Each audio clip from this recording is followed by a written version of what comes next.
Welcome to Truth About Marketing.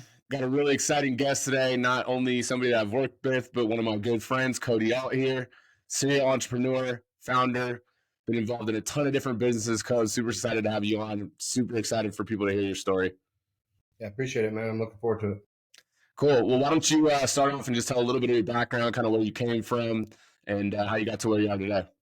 Yeah, so I'm from a tiny town of about population of like 40 people in Montana. It's pretty rural.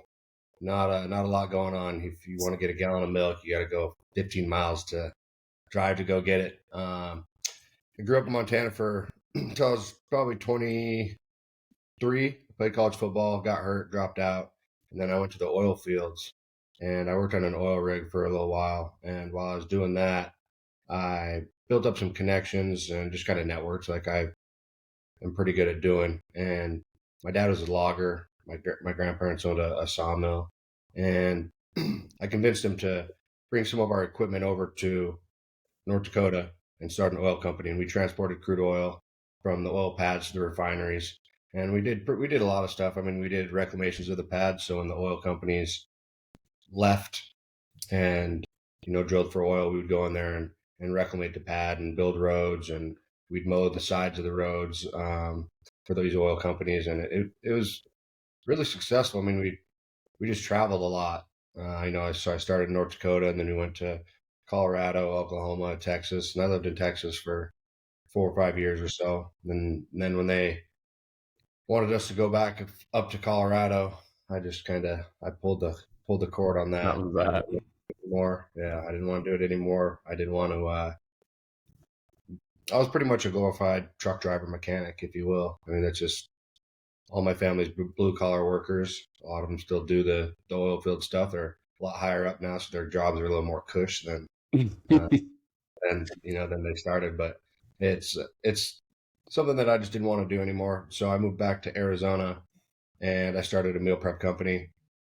And I don't really know why I chose that path, to be honest, but I was always into health and fitness and always ate clean and helped my dad eat clean. And so that was just kind of my path of least resistance to start something that I thought that I could be successful at. And it was pretty tough at first. I mean, I started cooking out of my apartment at the time, and I'm not a cook by any means. I mean, I know how to make a healthy meal, but definitely no chef, that's for sure. But so I started making 10 meals a week, 15 meals a week, 7 meals a week, 20 meals. And fortunately for me, I had some friends that were on the Arizona Cardinals, and so they kind of helped me push it out and get it to some of the players and stuff, which obviously helped. And I did this with I mean, I could have got caught and probably gotten in a lot of trouble. I had licenses. I wasn't cooking in a licensed kitchen by any means, and so I just kind of kept building that. Got it up to 3,000 meals a week. Obviously not out of the department, but we got the kitchen, and we had a retail location in Old Town there where people could come in, grab and go smoothies and meals, pick up their weekly meals or just grab and goes, and then protein bars, stuff like that. And then I opened a second location, middle of Phoenix or so. And simultaneously, when I was doing that, I started Cushly and Purcana. And Cushly originally was going to be a cannabis delivery app platform, essentially just like Uber Eats. But it was a little bit before the time of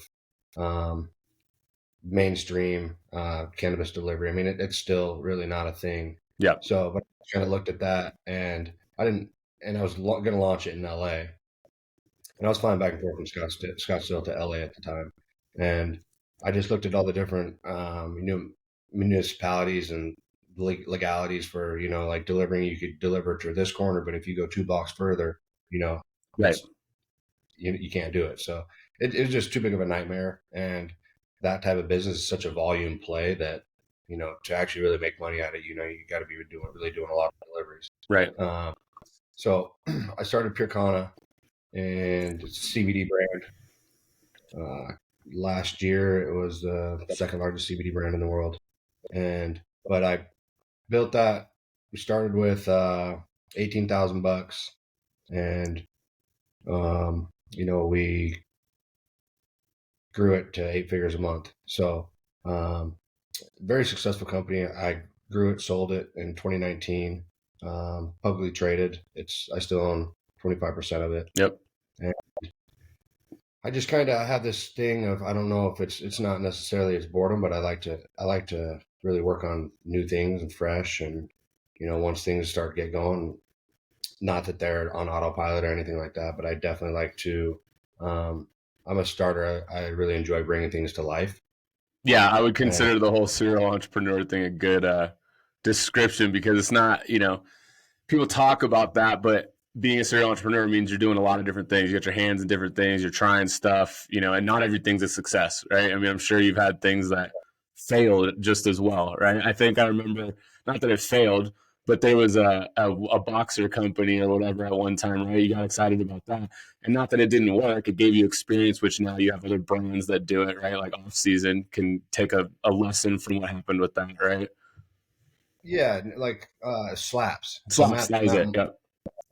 Matt Morgan and I started that, and I mean that was we had a lot of stuff going on. That was just another project. I don't know why we did it, but we did, and it just kind of turned out that neither of us really had the capacity to really hone in, and not that. I mean, I think we could have probably made it successful if we really wanted to. It's just we gave it a little bit of effort, and it didn't really pop, and so we just kind of let it go to the wayside, But for sure. I still. I think I have a pair too lying around. So every episode we do this, and it's great because it sparks conversation, but it's also just great to hear people's answers. So we do like 6, 7 questions, and it's just rapid fire, whatever comes to mind. Just shoot, right? So this is honest, just you being you. So ready? Yep. All right, first one. Favorite marketing technology? Triple Whale. What is that? It's a platform. It's an e-commerce platform, so it plugs in and tracks all of your sales from every different. So if it's from Facebook, if it's from email, if it's from SMS, etc. So it gives you an entire breakdown back end. Nice. Favorite social channel? For marketing or for pleasure? Either one. X for pleasure and Meta for marketing. Least favorite social channel? Instagram. Brand or person with good marketing? Rob Dyrdek. Nice. Good answer. Brand or person that needs help with marketing? I think everybody can agree that that's Bud Light. And this is literally like the 6th week in a row that people Bud Light's the answer. Okay. And then favorite influencer or business leader? Elon Musk. Nice. And then brand or person you'd like to work with the most? Costco. Costco. Interesting. You got to elaborate a little on that one. Yeah. So, I mean, I have, some products, electrolyte brand that I'm working on bringing it mainstream, and Costco is a very big player. They have 500 plus locations, and it's a very good, retail brand to work with for exposure and just for building the brand entirely. Absolutely. Absolutely. I feel like you get your stuff into Costco, at least from a volume play. Like obviously they're going to skim your margins, but your name's out there for Costco. Yeah. I mean, like you might get them in Costco, and it's just all, more brand awareness that you can get, obviously, the better. Yeah, for sure. All right, well, let's get into it and talk about some of these brands and what you got going on. So, obviously Cactus Hack, you got the hat on, I got the hat on. Awesome brand that is just absolutely blown up in Arizona. You guys just did a drop on Tuesday, which all the new gear, shorts, polos, everything's on fire. Tell us about that brand. Tell us more about kind of how it got started, who you're working with, and what your vision is for that. Yeah, so my buddy DJ, he actually originally started it. This is probably 3 years ago. I mean, he might have started 4 years ago. I don't know. He took. I actually had the original logo hat here. He just gave it to me. That's awesome. But, so I mean, it kind of looked like the Cactus Jack logo, but just he replaced the H, and he made like 48 hats or something when he did it, and just super cheap hats, whatever. And he's like, tried to sell them for $20 each Mm-hmm. or whatever, and it kind of fizzled out and died or whatever. And then he told me about it one day when we were golfing, and I really liked the name. And so I was like, all right, well, I'll come in on this with you, but I want to redo the whole Right. thing. I want to make an actual brand. And so I made the logos and everything like that, and he did not like them at all. So we had some pushback on that. He was not a fan of the logo, and I'd kind of just talked him into it. And I was like, listen, buddy, like one thing that I know that I am good at, and that's Yeah. branding. So he now he obviously he loves it. So it took a little persuading, For but sure. he Yeah, I came mean, I around. think what's unique about it, or that I think a lot of people, at least that I've been around, that love it, is that, and the guy's tagline or slogan, right? We are who we are. We live in Arizona. We live in Scottsdale. Obviously, the cactus, and most people are not like professional golfers. Even some of the best golfers that we know, Massa, DJ, like they still have bad rounds. They can still hack it around, right? And so this whole idea of like cactus hack and like you see the golf and the apparel and the brand and the logo, it just makes sense. And I think people just resonate with that. And to your point, you've always been really good about that, about making brands or marketing and campaigns that connect with people. And I think that's super important. Like you don't necessarily have to have the greatest product of the world or be the first to market, but like your ability to connect with people, and again, what you are good at is the branding that makes people just kind of warm up really quickly to what you're doing. So, as you continue to grow that, I mean, right now it's really popular in Arizona. Obviously, you've taken it online and you just did a massive drop and are investing a lot more in it. What's kind of your next step there? Yeah, so I mean, we're going to continue. So I mean, we dropped 8 polos, 6 shorts. We have a bunch of new head covers and accessories coming out. We have working on a partnership with New Balance. Actually, they just started doing golf Oh, shoes, nice. so we're entertaining that. We're gonna continue dropping new polos. I got a complete new back end. Obviously, the website's obviously brand new, as you saw too. I don't know if you've Yep. been on there, but and so really I took this hiatus of from the last time we dropped the polos. We had some back end problems and some Mm-hmm. supply issues naturally, and so just kind of getting that ironed out. So now um, really what we want to do is continue dropping new stuff. I mean, we're going to do joggers, we'll do quarter zips, hoodies, continually dropping new stuff just to keep the consumer engaged and to keep bringing people new Yeah. stuff, right? And another thing that we want to do is when you go into all these pro shops, it's all kind of cannibalized, right? So you'll see Peter Millar, so you go into any pro shop and you buy a polo, right? And you go on a guy's trip or whatever, and when you go into that pro shop to buy another polo, majority of golfers, if you play golf a lot, you already own that polo. The only thing that's different is Right. going to be the logo on the sleeve. So what's a little bit different thing for us now that we can do is we can go to a pro shop, we can mock them up some designs, and like if it's custom for whatever it is. So say if Yep. it's Silverleaf, we could put like an elephant print on the any colors that they want with their logo embroidered or any pattern that they want and have it delivered to them in Oh, 5 weeks. wow. So the pro shops can create any type of polo that they want for cater to their course instead of having to buy all of these pre-printed Right. polos that every other pro shop's getting, and we can deliver to them That's in five super weeks. unique. And I think, that's kind of where we're headed too, is like this whole customization thing, like people wanting things that are more like fit to them, whether it's a design, a brand, whatever it might be. We're going into this era of people just, they like what they like to, you think exactly they are who they are, right? And so I think that's actually going to be really cool because people will really be into that, especially these courses who are trying to differentiate, right? And I mean, it's not solely for whatever, it's a high end country club, but like there's courses all over the valley in terms of Arizona that they're trying to have some sort of edge, or oh, did you see the polos at this place, or oh, did you see the hats they got at this place? Like, and for you, obviously you guys want cactus hack everywhere, but if you can have like a unique cactus hack that's only at Silverado and then another one that's only at the Raven, like that would be exciting and make people want to kind of Right. chase the brand, if you will.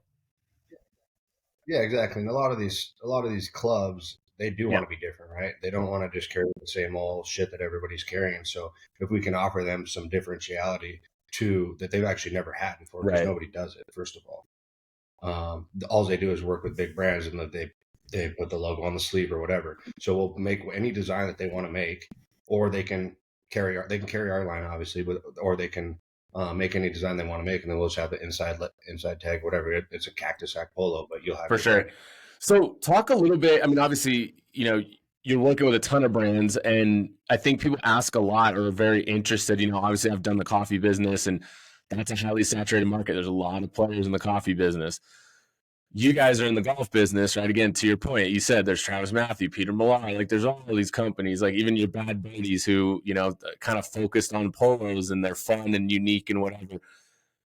How do you guys, from a market addressable market, if you will, how do you guys go in or how do you view this market? And then what's kind of your strategy or marketing plan, if you will? Again, obviously we're catered towards, marketing discussions. I think people are really interested to hear kind of what your go-to market or what your growth plan is from a marketing perspective. So that is one of our big uh, marketing objectives, is to do the polos for Okay. the country clubs nationwide, right? Um, because once people buy our polos in those pro shops, whether it's catered to that pro shop or it's ours or whatever, that's getting it into more people's eyes. They see that, that they buy a Silverado polo, but it's a Right. cactus sack. And they go, well, what's cactus sack? And then they go to the website and they can see all the products that we actually offer. Um, we're very fortunate enough to be um, friends with a lot of pros and people in the golf space. DJ works at 8 a.m. Golf, so he knows Yeah. everybody in golf. So that's excuse me, that's one differentiator that we have that I think a lot of these other Mm. brands don't, is we have access to Max Homa, Wyndham Clark, Showtime. John Rahm, Tony Finau. Yeah, so yeah, so we have access to all these people that work in golf or that play professionally and that wear our stuff, that love our stuff, and a lot of other brands Yeah. can't really say so. Yeah, that's important, obviously, right? But from a let's talk like marketing perspective, right? So, again, you've done it for CBD, you've done it for meal prep, you've done it for a lot of different brands. What do you think is like a healthy mix, or like, obviously you've used these influencers. You just talked about having access, so it's people wearing it. But like, what are some of your core tenets as far as building a brand or growing it? Like, is it social media? Is it email marketing? Is it all of it? What do you really focus on? So I mean, it's so crazy because when I built the CBD brand, like you can't, I could never market. You can't run Mm, Facebook ads. You can't. So it's completely tailored different from business to business, right? So obviously apparel and SkyMD, electrolytes, stuff like that, you can. But when it was CBD, I had to find people that had like very high traffic blogs that would give mm, reviews, and then I partnered with them and gave them a percentage of sales on how much traffic that right. they could push to the site, and then you could do email and retargeting and stuff like that through that way. But that's a different back end way, which is you know way harder than Yeah. just being able to run ads, get them approved immediately, and start Yeah. retargeting people that way. So it's entirely different, business to business when you're talking about the CBD versus apparel. But for the apparel sense, and it does change over time too. What different things that worked, 5 years ago don't really necessarily work now. Like people, like celebrity endorsements and stuff, yeah, that works, but people really see all through Yeah. that bullshit now too. So, like for now, I mean, a lot what just really is working right now is UGC stuff. So, you get content creators to, do unboxing or pretty much it's a product review of your Yep. apparel, for instance, and they video it, talk about it, what they like, um, you know, how the presentation when it arrives, and that's and then then you can repurpose that to platforms, and it's it's it's crazy how it works because the same creator could do the Yeah. same video 10 times, but they start with 10 different hooks, and eight of them will perform like Right. shitty and two will perform better. So it's really, you don't, they say that you only have like 1.5 to 2 seconds maybe to really gain the Yeah. consumer's attention when they're scrolling past an ad, and that's true. So the hooks in the ads and stuff that you're actually running and doing Yeah, absolutely. matters a lot. Well, one thing too that's interesting, we didn't really touch on it too much, is this whole idea of drops too, as a form of like creating some scarcity, or creating some freshness or an inflection point to like make noise and have an announcement, something new and exciting. I want to talk a little bit about like, you did it with Cactus Hack just Tuesday, right? And it was kind of around, obviously, Johnny's partnered up with the brand. He just had his documentary that came out, so that created some buzz and excitement. But like, I have a friend who has a company called The Last Crumb, right?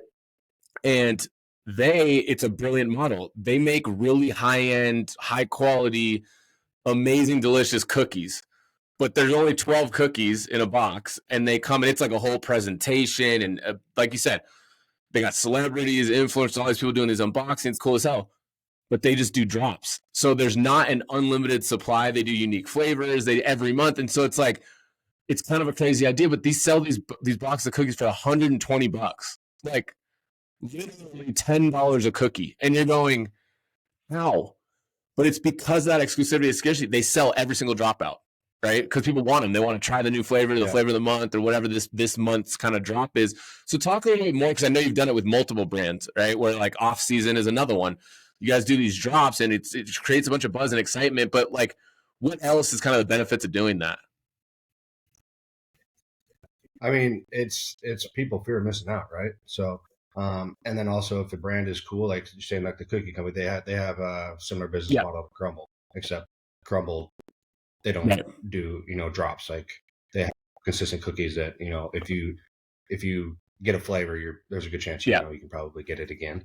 But it's scarcity factor, right? So when you do a limited drop, just same thing like on it's all like CRO based, even like on an e-commerce website. So when you're shopping, and if you're shopping for something and you're buying a medium t-shirt and it says there's 2 left, that's giving some urgency to like, shit, well, if I really want to buy this, I probably better do it now. Otherwise, and what people don't really know is the majority of time that is bullshit. Yeah, no, it says only 3 left or only 4 left. And like in your head, you're like, damn, I walked out. And so you're like, whatever, screw it, I don't have the money, but I'm going to buy it anyways.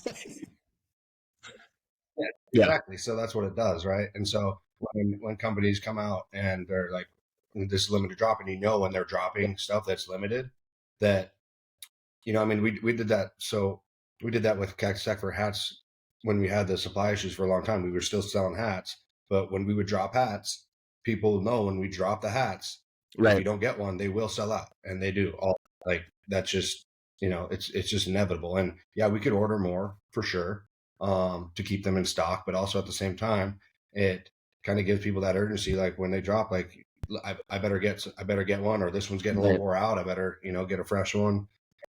It's crazy how it works, but people fear of missing out on. And I think another cool, and I just talk about these because I think it's just fun and exciting and cool, different like strategies to take on, and again, because you're involved in so many businesses, you've tried it all, or you're trying a lot of different things.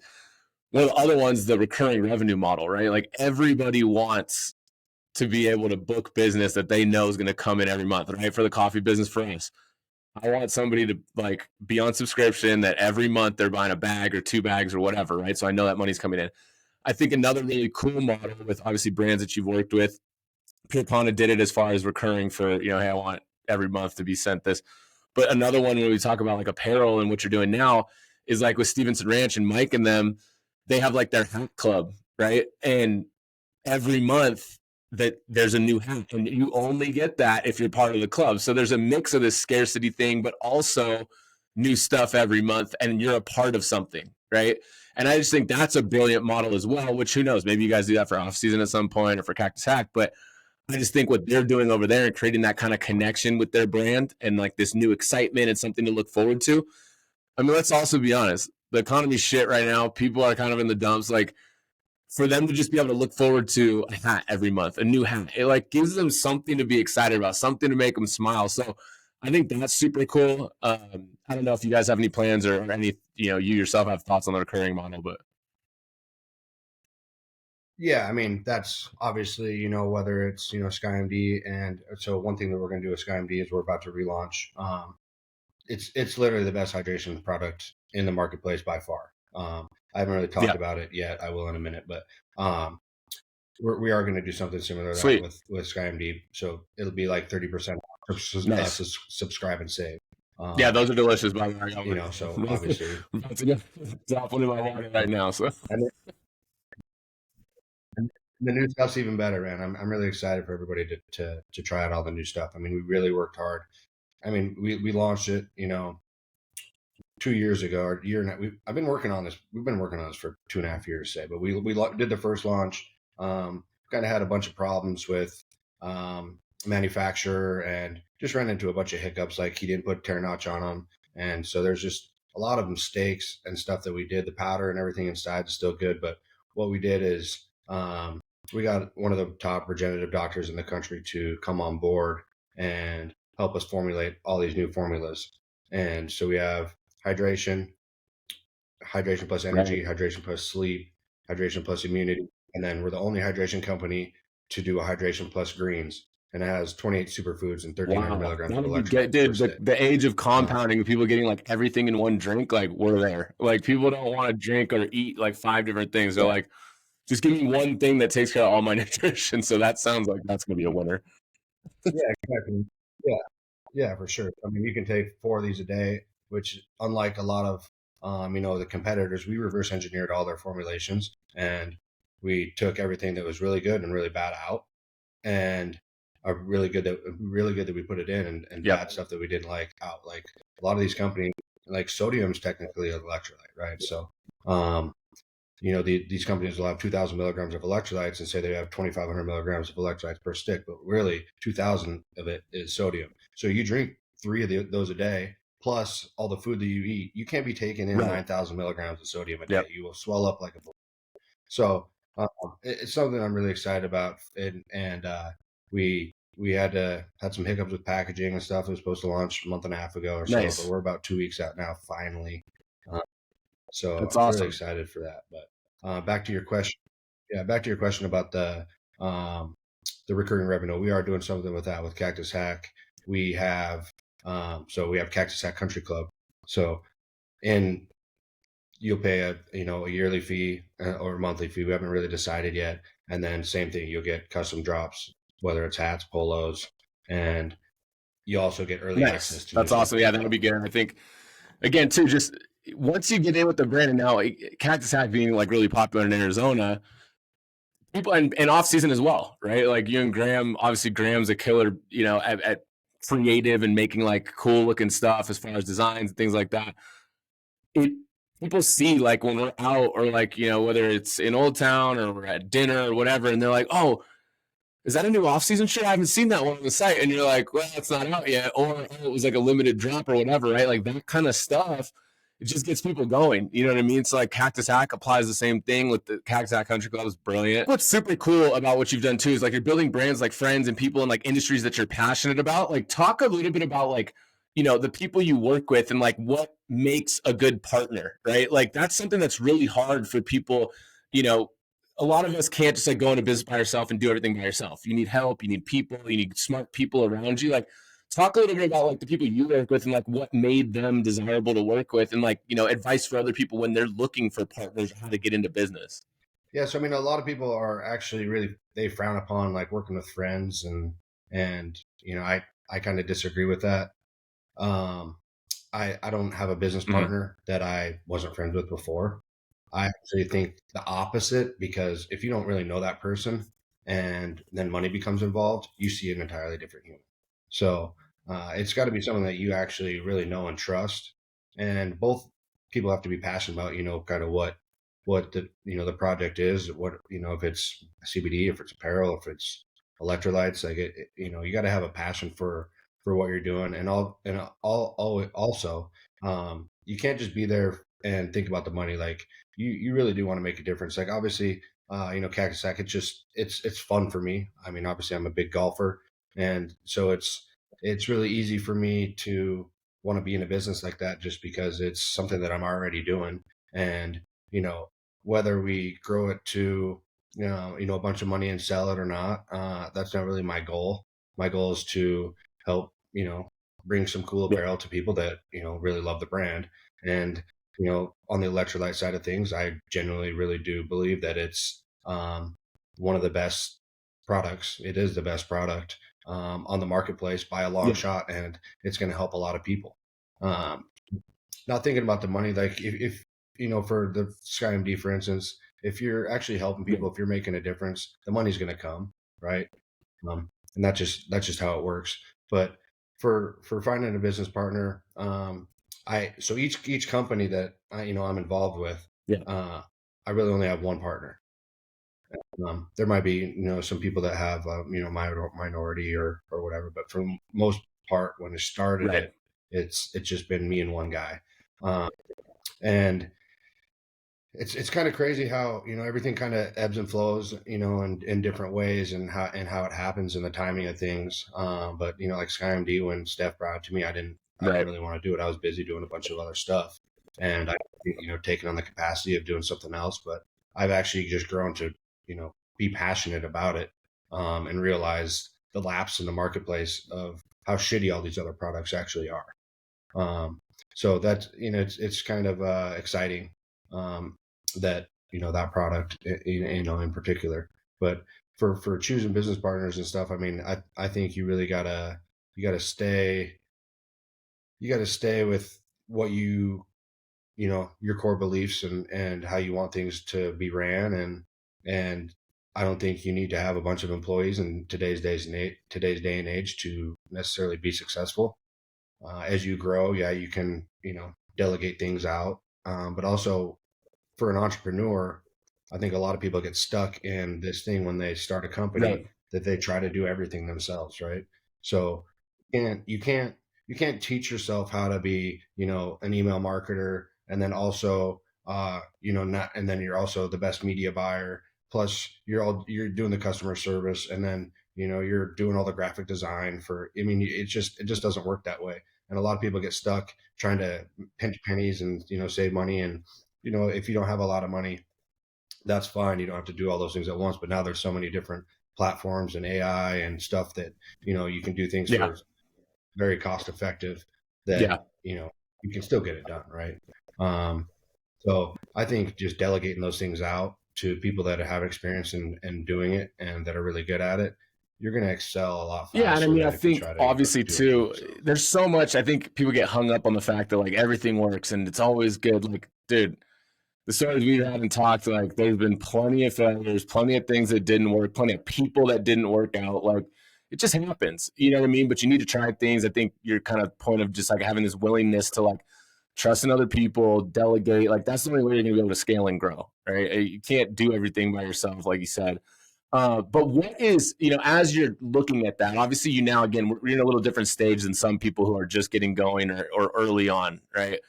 Because you have people that want to work with you. You got some really talented people around you. Landon from graphic design. You got other people that are doing fulfillment. You got other people doing customer service. So I think what people would be really cool, like for people to hear, kind of understand, is like, all right, I got my business going. I got an LLC. Got my website. Now what? Like, what are like some things or like immediate go tos and like productivity hacks? Like you just talked about like delegating and scaling and growing, but like early on, let's say it is just you or maybe just you and a partner or whatever, kind of what do you advise people to say like, hey, here's how you really get going and like get yourself off the ground? I mean, I would start a checklist pretty much every single night. You know, 5 critical tasks that I need to do the next day. And I did this for a long time, and something that I probably should start doing again. But I used to, every single night, I used to Mhm. make a checklist of stuff that I need to do the next day, right? And if you do 5 critical tasks a day that will help grow your business, whether it's for the meal prep company, I dropped flyers off on windshields of gyms, on Saturday mornings, to give them a little flyer Yeah. with a website, for them to check out the meals, right?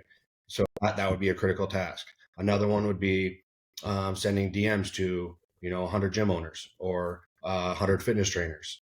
That would be another critical task. If you do 5 critical tasks every single day that will help grow your business, you will grow your business. And and really it will happen in a short period of time. But 30, 45 days, if you do that, Yeah. you'll start getting some momentum, and you'll kind of start seeing the fruits of the labor of doing that. And that critical task might be that you might be doing that, 2 or 3 of those same critical tasks every single day for outreach, and to get people to know your brand or whatever you're trying to build. No, absolutely. And That's something I think that momentum. goes back to like consistency and commitment too. Like I talked about it last week with Matt Gannum. There's people that I think one of the things that they do is they give up too early, or they just don't have that commitment and that discipline to like keep going every day, right? And so that's really important also. What's kind of like, as an entrepreneur and as like a killer branding and marketing guy, like what's like a common myth that they think, oh, like successful, all this, like, obviously the easy one is that, oh, like there's failures and things like that. But like, what's another kind of myth that surrounds being an entrepreneur or being like, in businesses like this? Well, I mean, everybody thinks that, Right. everybody thinks that everything is so easy. That's first of all. And I saw this, I saw this quote from Usain Bolt the other day, that he said, I trained 4 years to run 9 seconds.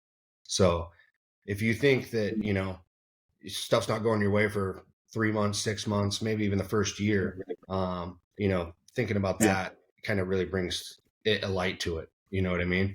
Like that's just crazy. Training for 4 years to run 9 seconds. That's just bizarre. But a lot of perspective for sure. I mean, like, they talk about that a little bit too. It's kind of the same quote where like, there's this old like wives' tale or whatever it is. I don't even know if it's true, but like there was a big naval ship and it was broken. There's lights going off and the thing wouldn't run. And this guy, they bring in the specialist, this guy world renowned. They fly him in from Europe and he walks up, he checks it out for like 30 minutes, takes a hammer and just hits the rudder. Like a small piece on the boat hits it in the right spot and everything starts working. And the guy's like, that'll be $100,000. Like, what? Like, all he did was hit it with a hammer. He's like, yeah, but I spent 30 years looking at these ships and knew that this is what was wrong. That's why you're paying me $100,000, right? And so I think it goes back to that mentality of like, dude, you're not paying me X amount an hour for what I'm doing for you right now. It's everything I did before that makes me an expert. Like, I know what I'm doing. That's why I demand that, right? Yeah, and I mean, you just, as time goes, as an entrepreneur, you're gonna have nonstop lessons. Yeah. I mean, I learn shit not to do every day. So, and to be honest, I mean, there's a lot more people don't losses talk about, as wins. right? Is like everybody today in the social media era, they talk about their wins, they talk about how great life is. They don't talk about their losses, right? And so I think, one thing that we probably should address or just talk about is like, what was the time that like something did fail or didn't work out? And it's not that it wasn't for lack of effort, it just didn't work out. I mean, so I have a hard time just giving up on stuff. But for instance, for SkyMD, I'll just talk about that. Some recent failures. We had some packaging that was done. We're literally ready to start filling the bags and everything like that. Talked to the lawyer. I talked to the doctor. Everything was good to go, right? Saw the packaging. Everything's done. We're ready to rip, launch. Let's go. And he gets his attorney involved. We have already, and he's a friend. The doctor's a friend of mine, and so gets the attorney involved. And we used to have doctor formulated on the packaging on the top, and then we have a little excerpt of him on the back, and we had to change it to doctor approved. So we had $50,000 in packaging that we had to reprint for one word. So that's no, not at all. I mean, it happened with our coffee business, man. Like, right? The name was just not working, and I was like, well, it's fine. Like, we have this first run. I'm not going to waste, $50,000 worth of packaging. It would kill the business. I'm like, we need to use this, but unfortunately, like some changes on the next round are going to have to be made. Yeah, and I mean, this is just something that we had no choice. We had to. Yeah, that's even worse. Like, you couldn't even use it, let alone, you know what I mean? Like, that's bummer. Yeah, I mean, we try to think about everything, like putting a decal over it or whatever, and we just couldn't stomach putting a product out there after we worked so hard on all this rebrand and all the new formulations and the amazing product inside. 100%. No, and that happens in like every walk of life and every business, right? Like people, they do something, and whether it's a hiccup, a misplaced, Eric Burdick was talking about Becky, where they mismeasured the cans, right? Like next thing you know, it's like, what do? We can't have a faulty product. It can't have like cans exploding and whatever else, right? But it's just all wasted dollars, and it is unfortunate, but you can't go, like, to your point, you can't go to market with a crap product. Like that's something we always talk about this too. Like I've talked about it with multiple people on the show, that the worst product in the world, if you have great marketing, it'll succeed. If you have the best product in the world and no marketing, it won't succeed. The problem is there is a crossroad, right? Like if you have great marketing with a crappy product, eventually it's going to fail, right? There's a big kind of difference between, hey, I know that I have a crappy product and just do great marketing, and I'm trying to make the product better, but we're just learning, right? There's a huge difference in that. So like kind of what you're talking about, you guys don't sacrifice quality. You want everything to be top of top, and that's amazing. It's just so interesting to me how much marketing can change and like make such a difference with these businesses. You know what I mean? Yeah, for sure. And I mean, like, still talking about SkyMD here. Like, I mean, I really think that it's the Rolls Royce of electrolytes and hydration.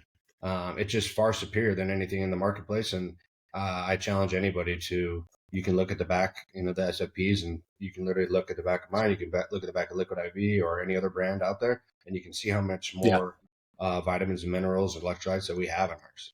And it's just not even close, to be honest. And but back to your point about having a good product. If you have a great product and even minimal advertising, and whether it's good or bad, if you have a good product, what do people do? Like if you get something nice, or if you get something that's badass, like if you get something that's really good, people talk about it. People tell people. So when people try this stuff, and we already have a good customer base now, but once people really try all the new stuff, and to be honest, so many people are kind of worn out on Liquid IV anyways, but they're looking or have been looking for an alternative for a while. They just haven't really evolved, and to each in their own. They've just kind of been on cruise control. They've owned the market, and that too, they've changed hands, right? Unilever bought them, so that's like a whole different ball game, and that's where things change too. I guess kind of a few things as we wrap up is what's one of the most important things like you've learned when it comes to, again, marketing, business, like growing brands? What's one or two like of the most important things you've learned over time? So one of my biggest problems is I like to move fast.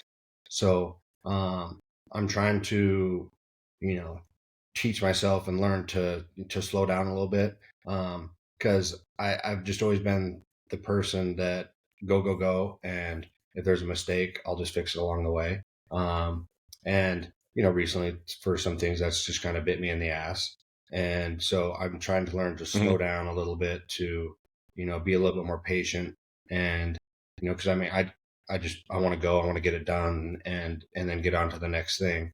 But really just slowing down, knowing that I have time. I mean, I'm 35, I'll be 36 in a couple months, but I want things to be successful, and I want them now. And that's kind of been a hindrance of things, me personally, that that I'm working on, that I definitely need to get better at, and I starting to get better at. Well, it's interesting because like Gary V's of the world, they're like, just go, like move fast, break things, and you literally want. I agree, but I'm kind of with you where it's like it's a balance, right? Yes, like move quickly when doing ad creative, move quickly when like putting out social media. Don't move quickly when you're creating packaging for 100,000 units. Like, you know what I mean? Like those are things where you're like, hey, as much as speed kills, like it also pays in the long run to have some long-term thinking. Shout out to Sam Conley. It's that also matters too. Yeah, for sure. And it's just like this is an entirely new business for me. Like I've never, you sell a t-shirt, you don't have to put fucking disclaimers Yep. and shit and all this, legalities and there's so many different levels of stuff of, a learning curve and process that if I was going to do it again, I'd be able to do it way quicker. But it just, and then along the way, you kind of build and form new partnerships and you meet people that, can do things better than the previous person. And that's just kind of how you evolve, the business evolves. And you also meet people along the way that are better than the guy that you're using before. So it's just kind of all of a, evolving and learning process and curve. And you don't ever have it figured out. You don't know as much as you so think that it's actually funny you say that, and you learn and evolve. You've always been so hands-on in everything that you do, like all your businesses, to your point. One that we haven't talked about, which is actually interesting, I kind of, want to get just a little feedback or talk about it, is, some involvement with Los Magos, right? This is a brand now that like you're involved with and you very much support and back, but you're not really hands-on with that. So what's that like, going from being like, I'm the guy, I'm always involved, I always have an opinion, to this is something that you're trusting, and Ryan and Kev and those guys, which is, they've done an incredible job, but it's different for you. Yeah, it's something that's odd because I get investment opportunities all the time to invest in brands and whatnot, and I don't know if it's a control thing or a trust thing. I'm not really sure. Probably a combination of both, but it's something that's not really in my wheelhouse either. Like um I believe in the brand, but I don't really necessarily grow or have done liquor before either. I mean, I know, people drink a lot and we have a great team behind it. And it's also it's what made it enticing to me is it's a complete new category. So it's, if it was just another tequila brand, I wouldn't have done it. But since it's a new category, being a Sotol, I just think that is kind of one of the first to market is obviously a big thing. And once people kind of really know that it's not just a tequila and they kind of learn about it and more brands come on and into the category and stuff. No, absolutely. It's super cool. I mean, obviously it's delicious too. I'm not a huge tequila guy. So, this Sotol kind of category is actually intriguing to me because I'm more of like a whiskey Scotch guy. And so it's a little smoky, has like some really good, like strong flavors to it. So I'm a big fan, but, yeah, cool. Well, is there anything, I always wrap it up because I'm like, is there anything that I didn't ask you that you want to talk about? No, I mean, I think we kind of hit on everything. We are. That's right. We got Chug Bud too, man. There's so many brands over here that we try to cover it all and talk kind of like strategies. But Chug Bud got it today, obviously, recently. Travis Kelce and all those guys have always been big supporters and close to Mike and everything, but super cool to see at the match with Draymond Green and Steph Curry, and obviously you're a Warriors fan. Cool seeing them have the product in their hand. What's up with the 2.0? What are you guys doing with it? Yeah, so I'll just touch on that really quick. So it was actually kind of funny. So problems that we've had with the 1.0 is it was all just an experimental process, right? Yeah. So the tube and the base are two different pieces. So when Draymond was actually doing that, the base came off of the tube, and that's why he failed. And so and it was actually really good for us, to be honest. Because they're like, well, what the hell is this? This kind of goes back to the Elon Musk thing when he says, "Oh, these are shatterproof, windows," and he hits it with a hammer, or whatever, and it shatters. Right. So that was just kind of like it was almost like a marketing ploy that we didn't even plan that happened. So now the 2.0s it's a far superior product. So that there's no key that dangles. There you go. Just slides right into the Sweet. base. That's and that again. Piece, so that returns to innovation, right? So that's pretty cool. That's awesome to hear.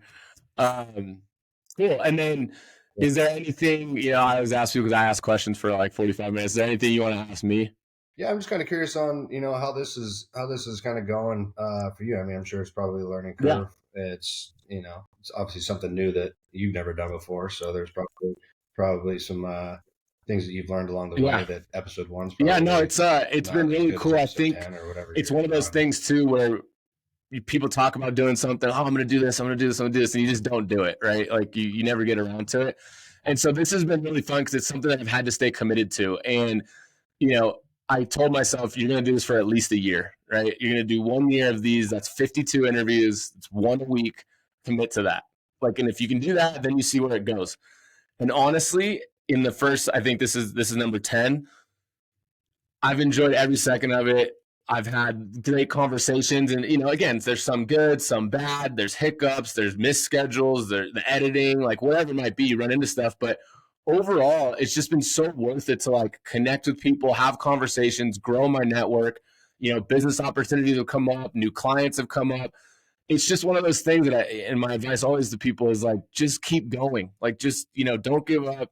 Try something different. Get out of your comfort zone. To your point, week one, I'm like sitting here in front of a camera and mic going, what do I do with my hands type of shit. Like, whereas now I'm very comfortable and easy to like talk to people, interview. I got some bullet points that kind of guide me, but it ultimately has become, easier and easier. And that parlays into, hey, down the road, people want me to do interviews. They want me to be on their podcast, or it just makes me stronger and have, kind of more utility in my tool belt to be a better professional, a better, speaker, marketer, whatever it might be. So it's been really cool.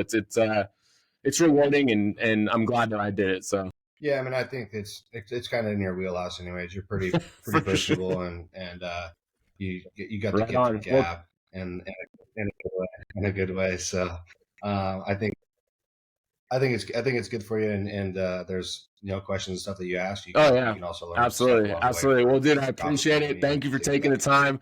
I got to give a big shout out. Obviously, Go HighLevel. It's the marketing software that I use for my business and for this podcast. They have an awesome affiliate program. Check out the link in this video and in my profile.